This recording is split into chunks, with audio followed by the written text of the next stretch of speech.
حضرت عباس بن عبد المطلب رضی اللہ تعالیٰ عنہ بیان کرتے ہیں کہ انہوں نے رسول اللہ صلی اللہ علیہ وسلم سے سنا، آپ فرما رہے تھے، اس شخص نے ایمان کا مزہ چکھ لیا جو اللہ کے رب، اسلام کو دین اور محمد صلی اللہ علیہ وسلم کے رسول ہونے پر راضی ہو گیا۔ صحیح مسلم حدیث نمبر 151۔ حضرت ابو ہریرہ رضی اللہ تعالیٰ عنہ سے روایت ہے کہ نبی اکرم صلی اللہ علیہ وسلم نے فرمایا، ایمان کی 70 سے زیادہ شاخیں ہیں اور حیا بھی ایمان کی ایک شاخ ہے۔ صحیح مسلم حدیث نمبر 152۔ حضرت ابو ہریرہ رضی اللہ تعالیٰ عنہ سے روایت ہے کہ رسول اللہ صلی اللہ علیہ وسلم نے فرمایا، ایمان کے 70 سے اوپر شعبے ہیں۔ سب سے افضل لا الہ الا اللہ کا اقرار ہے، اور سب سے چھوٹا کسی اذیت دینے والی چیز کو راستے سے ہٹانا ہے، اور حیا بھی ایمان کی شاخوں میں سے ایک ہے۔ صحیح مسلم حدیث نمبر 153۔ حضرت عبداللہ بن عمر رضی اللہ عنہ سے روایت ہے کہ نبی اکرم صلی اللہ علیہ وسلم نے ایک آدمی سے سنا جو اپنے بھائی کو حیا کے بارے میں نصیحت کر رہا تھا، تو آپ نے فرمایا، حیا ایمان میں سے ہے۔ صحیح مسلم حدیث نمبر 154۔ سفیان بن عیینہ کی بجائے معمر نے زہری سے مذکورہ بالا سند کے ساتھ خبر دی اور کہا کہ آپ صلی اللہ علیہ وسلم ایک انصاری کے پاس سے گزرے جو اپنے بھائی کو نصیحت کر رہا تھا۔ صحیح مسلم حدیث نمبر 155۔ ابو سوار بیان کرتے ہیں کہ انہوں نے حضرت عمران بن حسین رضی اللہ عنہ کو سنا، وہ نبی صلی اللہ علیہ وسلم سے حدیث بیان کرتے تھے کہ آپ صلی اللہ علیہ وسلم نے فرمایا، حیا سے خیر اور بلائی ہی حاصل ہوتی ہے۔ اس پر بشیر بن کعب نے کہا، حکمت اور دانائی کی کتابوں میں لکھا ہوا ہے کہ اس یعنی حیا سے وقار ملتا ہے اور سکون حاصل ہوتا ہے۔ اس پر عمران رضی اللہ عنہ نے فرمایا، میں تمہیں رسول اللہ صلی اللہ علیہ وسلم سے حدیث سنا رہا ہوں اور تو مجھے اپنے صحیفوں کی باتیں سناتا ہے۔ صحیح مسلم حدیث نمبر 156۔ حماد بن زید نے اسحاق بن سوید سے روایت کی کہ ابو قتادہ نے حدیث بیان کی، وہ کہتے ہیں کہ ہم اپنے ساتھیوں سمیت حضرت عمران بن حسین رضی اللہ عنہ کے پاس حاضر تھے، ہم میں بشیر بن کعب بھی موجود تھے۔ اس روز حضرت عمران رضی اللہ عنہ نے ہمیں ایک حدیث سنائی اور کہا کہ رسول اللہ صلی اللہ علیہ وسلم نے فرمایا، حیا بھلائی ہے پوری کی پوری، یا یہ الفاظ فرمائے، حیا پوری کی پوری بھلائی ہے۔ تو بشیر بن کعب نے کہا کہ ہمیں کتابوں یا حکمت کے مجموعوں میں یہ بات ملتی ہے کہ حیا سے اطمینان اور اللہ تعالیٰ کے لیے وقار کا اظہار ہوتا ہے، اور اس کی ایک قسم کمزور ہے۔ حضرت عمران رضی اللہ عنہ سخت غصے میں آ گئے، حتیٰ کہ ان کی آنکھیں سرخ ہو گئیں، اور فرمانے لگے، کیا میں نہیں دیکھ رہا کہ میں تمہیں رسول اللہ سے حدیث سنا رہا ہوں اور تم اس میں مقابلہ کر رہے ہو؟ ابو قتادہ نے کہا، عمران نے دوبارہ حدیث سنائی اور بشیر نے دوبارہ وہی کہا۔ اس پر عمران سخت غصے میں آ گئے۔ ابو قتادہ نے کہا، ہم نے بار بار یہ کہنا شروع کر دیا کہ اے ابو نجید، یہ حضرت عمران کی کنیت ہے، یہ ہم میں سے ہے اور اس کے عقیدے میں کوئی عیب یا کوئی نقص نہیں ہے۔ صحیح مسلم حدیث نمبر 157۔ نضر بن شمیل نے کہا، ہمیں ابو نعامہ ادوی نے حدیث بیان کی، انہوں نے کہا، میں نے جوہیر بن ربیع ادوی سے سنا، وہ کہتے تھے کہ عمران بن حسین رضی اللہ عنہ نے رسول اللہ صلی اللہ علیہ وسلم سے حدیث روایت کی، جس طرح حماد بن زید نے حدیث بیان کی ہے۔ صحیح مسلم حدیث نمبر 158۔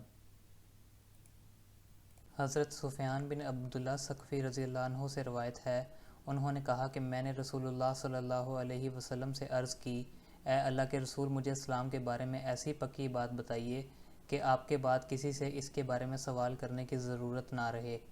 آپ صلی اللہ علیہ وسلم نے فرمایا، کہو آمنت باللہ، میں اللہ پر ایمان لایا، پھر اس پر پکے ہو جاؤ۔ صحیح مسلم حدیث نمبر 159۔ حضرت عبداللہ بن عمر بن عاص سے روایت ہے کہ ایک آدمی نے رسول اللہ صلی اللہ علیہ وسلم سے پوچھا، کون سا اسلام بہتر ہے؟ تو آپ نے جواب دیا، تم لوگوں کو کھانا کھلاؤ اور ہر کسی کو، خواہ تم اسے جانتے ہو یا نہیں جانتے، سلام کہو۔ صحیح مسلم حدیث نمبر 160۔ حضرت عبداللہ بن عمر بن عاص رضی اللہ عنہ فرما رہے تھے کہ ایک آدمی نے رسول اللہ صلی اللہ علیہ وسلم سے پوچھا مسلمانوں میں سے کون بہتر ہے؟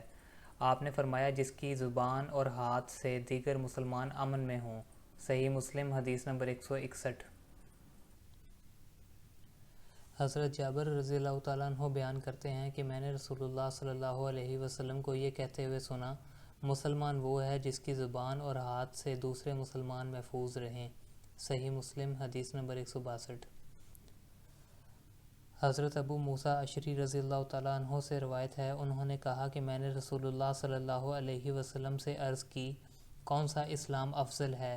آپ نے فرمایا، جس کی زبان اور ہاتھ سے مسلمان محفوظ رہیں۔ صحیح مسلم حدیث نمبر 163۔ ابراہیم بن سعید جوہری ابو اسامہ برید بن عبداللہ اس روایت میں دوسری سند سے یہ الفاظ لے کر آئے ہیں کہ جس میں رسول اللہ صلی اللہ علیہ وسلم سے پوچھا گیا کون سا مسلمان افضل ہے، تو اس طریقے سے پہلے والی حدیث آپ صلی اللہ علیہ وسلم نے بیان فرمائی۔ صحیح مسلم حدیث نمبر 164۔ حضرت انس رضی اللہ تعالیٰ عنہ سے روایت ہے کہ وہ نبی صلی اللہ علیہ وسلم سے روایت کرتے ہیں کہ آپ نے فرمایا، جس شخص میں 3 باتیں پائی جائیں وہ ان کے ذریعے ایمان کی حلاوت پا لے گا، جسے اللہ اور اس کا رسول باقی ہر کسی سے بڑھ کر محبوب ہوں، دوسری یہ کہ جس کسی سے بھی محبت کرے اللہ ہی کے لیے کرے، اور تیسری یہ کہ اللہ نے جب اسے کفر سے بچا لیا ہے تو وہ دوبارہ کفر کی طرف پلٹنے سے وہ اس طرح نفرت کرے جیسے اس بات سے نفرت کرتا ہے کہ اسے آگ میں ڈال دیا جائے۔ صحیح مسلم حدیث نمبر 165۔ حضرت انس رضی اللہ تعالیٰ عنہ سے حدیث بیان کی، انہوں نے کہا کہ رسول اللہ صلی اللہ علیہ وسلم نے ارشاد فرمایا، 3 باتیں جس میں بھی ہوں گی وہ ایمان کا ذائقہ پا لے گا۔ نمبر 1، جو شخص کسی انسان سے محبت کرتا ہے اور اللہ کے سوا کسی اور کی خاطر اس سے محبت نہیں کرتا۔ نمبر 2، جس کے لیے اللہ اور اس کے رسول باقی ہر کسی چیز سے پیارے ہیں۔ نمبر 3، جب اللہ تعالیٰ نے اسے کفر سے بچا لیا ہے تو آگ میں ڈالا جانا اسے کفر میں دوبارہ لوٹنے سے زیادہ پسند ہے۔ صحیح مسلم حدیث نمبر 166۔ ثابت نے حضرت انس رضی اللہ تعالیٰ عنہ سے روایت کی، انہوں نے کہا کہ رسول اللہ صلی اللہ علیہ وسلم نے فرمایا، پھر پہلے والی حدیث بیان کی اور اس میں یہ الفاظ بھی کہے، اس کو پھر سے یہودی یا عیسائی ہو جانے سے آگ میں ڈالا جانا زیادہ پسند ہو۔ صحیح مسلم حدیث نمبر 167۔ حضرت انس رضی اللہ تعالیٰ عنہ سے روایت ہے، انہوں نے کہا کہ رسول اللہ صلی اللہ علیہ وسلم نے فرمایا، کوئی بندہ اس وقت تک مومن نہیں ہو سکتا جب تک میں اسے اس کے اہل و عیال، مال اور سب لوگوں سے زیادہ محبوب نہ ہوں۔ صحیح مسلم حدیث نمبر 168۔ حضرت انس بن مالک رضی اللہ تعالیٰ عنہ سے روایت ہے، انہوں نے کہا کہ رسول اللہ صلی اللہ علیہ وسلم نے فرمایا، تم میں سے کوئی شخص مومن نہیں ہو سکتا جب تک میں اس کو اس کی اولاد، اس کے والد اور تمام انسانوں سے بڑھ کر محبوب نہ ہوں۔ صحیح مسلم حدیث نمبر 169۔ حضرت انس بن مالک رضی اللہ تعالیٰ عنہ سے روایت ہے، انہوں نے کہا کہ نبی اکرم صلی اللہ علیہ وسلم نے فرمایا، تم میں سے کوئی شخص مومن نہیں ہو سکتا یہاں تک کہ وہ اپنے بھائی کے لیے وہی پسند کرے جو وہ اپنے لیے پسند کرتا ہے۔ صحیح مسلم حدیث نمبر 170۔ حضرت انس بن مالک رضی اللہ تعالیٰ عنہ سے روایت ہے، انہوں نے کہا کہ نبی اکرم صلی اللہ علیہ وسلم نے فرمایا، اس ذات کی قسم جس کے ہاتھ میں میری جان ہے، کوئی بندہ اس وقت تک مومن نہیں ہو سکتا جب تک وہ اپنے پڑوسی کے لیے وہی پسند نہ کرے جو وہ اپنے لیے کرتا ہے۔ صحیح مسلم حدیث نمبر 171۔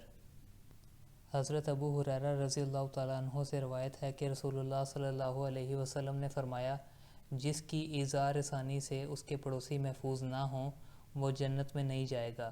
صحیح مسلم حدیث نمبر 172۔ حضرت ابو ہریرہ رضی اللہ تعالیٰ عنہ سے روایت ہے کہ رسول اللہ صلی اللہ علیہ وسلم نے فرمایا، جو کوئی اللہ اور آخرت کے دن پر ایمان رکھتا ہے وہ خیر کی بات کہے یا خاموش رہے، اور جو شخص اللہ اور آخرت کے دن پر ایمان رکھتا ہے وہ اپنے پڑوسی کا احترام کرے، اور جو آدمی اللہ اور آخرت کے دن پر ایمان رکھتا ہے وہ اپنے مہمان کی عزت کرے۔ صحیح مسلم حدیث نمبر 173۔ حضرت ابو ہریرہ رضی اللہ تعالیٰ عنہ سے روایت ہے، انہوں نے کہا کہ رسول اللہ صلی اللہ علیہ وسلم نے فرمایا، جو شخص اللہ اور قیامت پر ایمان رکھتا ہے وہ اپنے پڑوسی کو ایذا نہ پہنچائے، اور جو شخص اللہ اور قیامت پر ایمان رکھتا ہے وہ اپنے مہمان کی تکریم کرے، اور جو شخص اللہ اور قیامت پر ایمان رکھتا ہے وہ اچھی بات کہے یا خاموش رہے۔ صحیح مسلم حدیث نمبر 174۔ اعمش نے ابو صالح سے، انہوں نے حضرت ابو ہریرہ رضی اللہ تعالیٰ عنہ سے روایت کی، انہوں نے کہا کہ رسول اللہ صلی اللہ علیہ وسلم نے فرمایا۔ آگے ابو حسین کی روایت کی طرح کی حدیث بیان کی، البتہ اعمش نے یہ الفاظ اس طرح سے کہے کہ وہ پڑوسی کے ساتھ اچھا سلوک کرے۔ صحیح مسلم حدیث نمبر 175۔